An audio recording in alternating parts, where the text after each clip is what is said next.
In 1755, in the spring, my son and I traveled through Maryland as far out as Frederick to consult with General Braddock before his expedition to Fort Duquesne.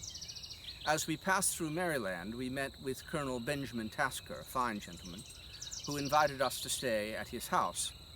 As we proceeded down the road with the colonel and several of his friends, we beheld something very unusual, a whirlwind that formed in the road ahead of us.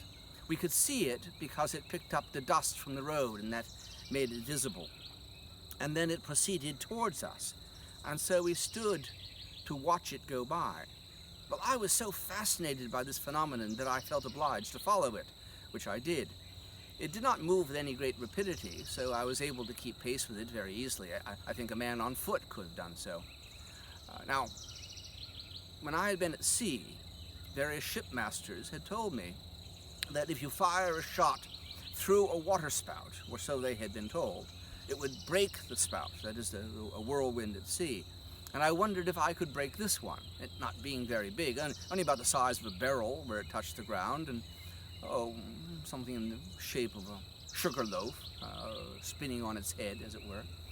So I rode up very close to it, and I struck at it with my whip several times to see if I could break the turning and break up the whirlwind. It came to nothing, and there was no effect upon it, but I continued to follow it. It left the road, began to pick up leaves, and there are many dry leaves on the ground. It picked those up, and you could see a great cloud of them in there. It came to trees, and when it came to the trees, I was fascinated to see the way it whipped the trees about, but still did not break. So I realized how foolish I had been to think my whip would do it, when encountering a tree wouldn't do it. Meanwhile, it was growing larger and larger, and taller and taller. It began to pick up sticks and larger things, and I began to apprehend some danger from it. And so at last I turned away and rode back to the party. When I came up, I said to Colonel Tasker, "That was fascinating, sir. Do you have these whirlwinds often?" And he said, "Oh, no, Mr. Franklin, they are most uncommon. We got that one up special just for you."